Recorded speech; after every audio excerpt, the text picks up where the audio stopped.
All right, cool. So today's episode, I guess we got a little bit of a drive. We dropping off orders, so figured we'd talk today about why I quit my job and became a full-time dog breeder. Stay tuned, you're not going to miss this episode of Breeders Hacks.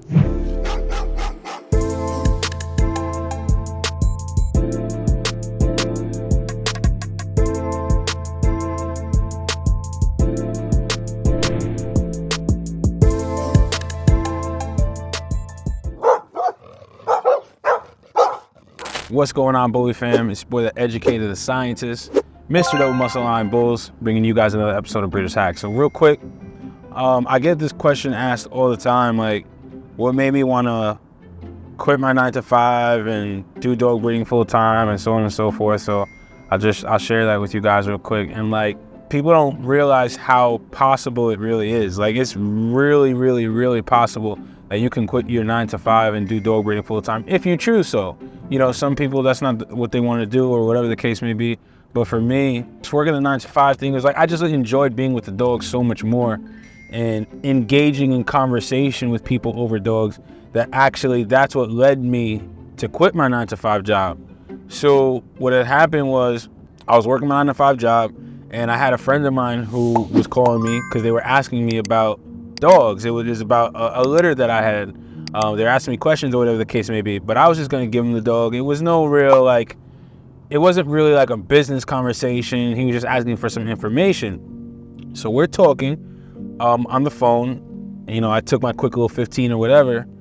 And this was like the straw that broke the camel's back for me was, I mean, I already didn't really care for working my job, but what had happened was I get pulled into my boss's office and he goes on to tell me, he says, well, you know, you could theoretically lose your job right now because you were talking about business on business hours.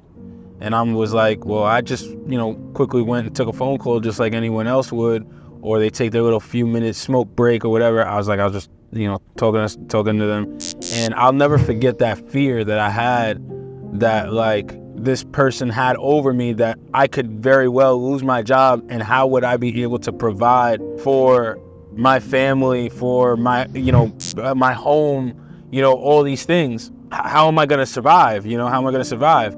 I have a child on the way and my wife and so on and so forth, and dogs and so on and so forth. So I'm like, and I just never forget that fear. And instead of allowing that fear to take over, I said, you know what? I'm never going to allow somebody to have that kind of power over me ever again. And that's when I was like, you know what? I want to work extremely hard in eliminating my 9-to-5 job and doing what I love full time, which was dogs and dog breeding. You know, I played it cool. I played the game and worked my 9-to-5 for another year or two. But in the meantime, like, I was just like, any time I had, it really went towards building up the dog breeding program.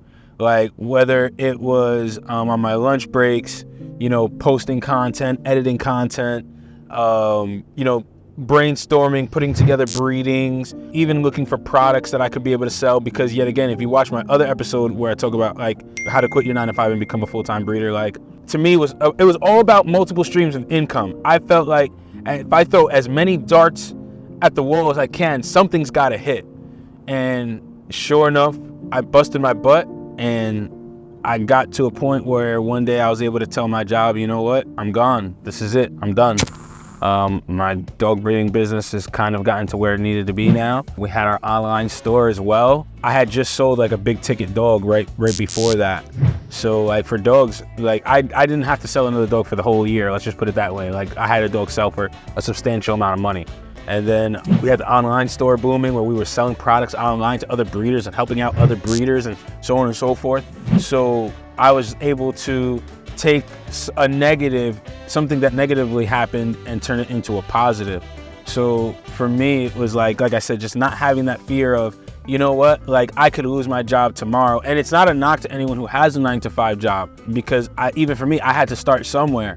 And for some people, if you enjoy your 9-to-5 or if it serves its purpose, then this maybe doesn't apply to you. But I can only speak off of my own experience.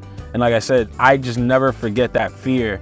And I was like, you know what? If this could happen at my job, then I might as well take the risk on myself and at least be my own boss and be able to make my own hours and so on and so forth. And that's what we essentially did. And like I said, multiple streams of income. So I sell puppies, I get stud lock-ins. They pay to breed to my studs. I also get, you know, the online store where people purchase products and so on and so forth. And that was like another thing, is having those multiple streams of income.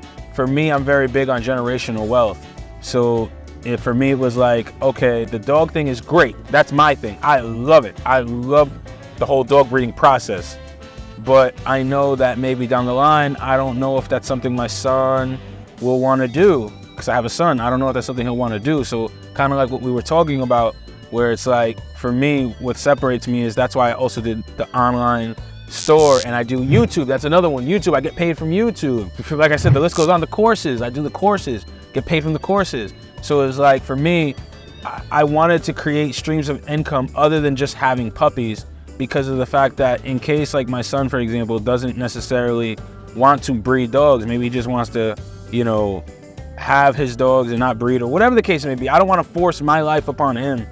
I'll allow him to make his decision, but at least I have things that I can pass on to him other than just a colony of dogs, you know? That's more for myself, and I've come to that realization.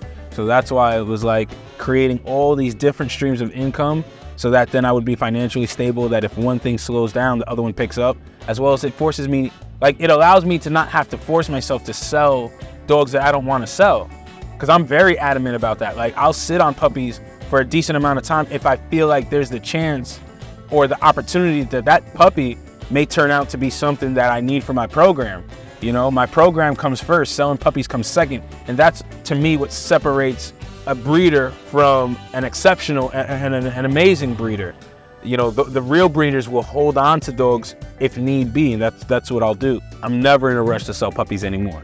So, like I said, having the multiple streams of income, though, allows me to do that. Because if I was just selling puppies, you know, then at that point, I don't think I'd be able to do the same thing that I can do now, where I guess I can sit on the puppies and wait till they get older and see how they turn out and so on and so forth. So, like I said, that was the whole thing for me, is multiple streams of income. Because, like I said, my son may not want to breed dogs when he gets older. But, hey, if he can inherit a company that sells products online and he just wants to run that, that's cool too.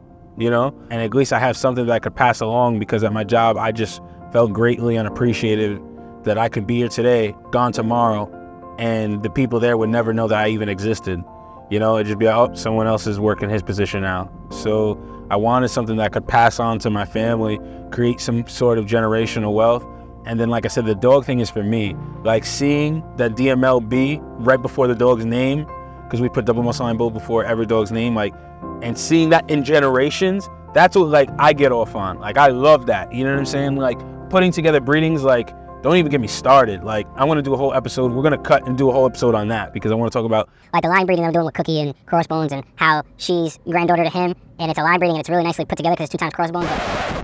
Don't even get me started on it. I love that stuff. But yet again, when trying to create something bigger than yourself, you have to take, you know, all these things into consideration. So, like I said, that was the straw that broke the camel's back, and really, like, it was the fuel that I needed in order to ignite the flame to start doing my own thing. And I'm not even mad. I'm grateful that that happened. And to some people, that might be something so small, or whatever the case it may be. But for me, it was a significant time in my life, because, like I said, it ignited the flame and set the trajectory for now. This is what I do full time. So I think it's extremely possible. I mean, I give you guys the blueprint in all my videos. So, yeah. And hey, who wouldn't want to play with puppies and dogs all day, and, you know, talk to breeders all day and help them with their problems because of their experiences and so on and so forth. I love it. I'm literally living my dream. So I just say it in the sense of, like, you guys can do it too. And like I said, I put the blueprint together for you guys. So as always, we're here at the house now. So I hope this information was helpful. I hope it was useful. And listen, hey, there are going to be people who are going to doubt you in your journey of being a breeder. It's inevitable. Anything that's worthwhile, you're going to have people who doubt. But hey, you know what?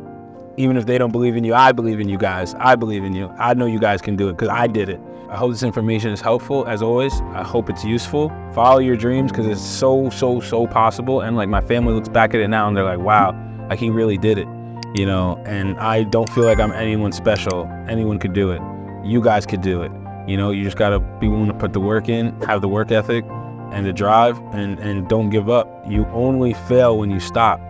If you continue, it's never a failure. You're just learning lessons. And that's what I had to go through in order to get where I'm at now. And like I said, I know you guys could do it. So anyway, guys, see you guys in the next episode of British Hacks. All right.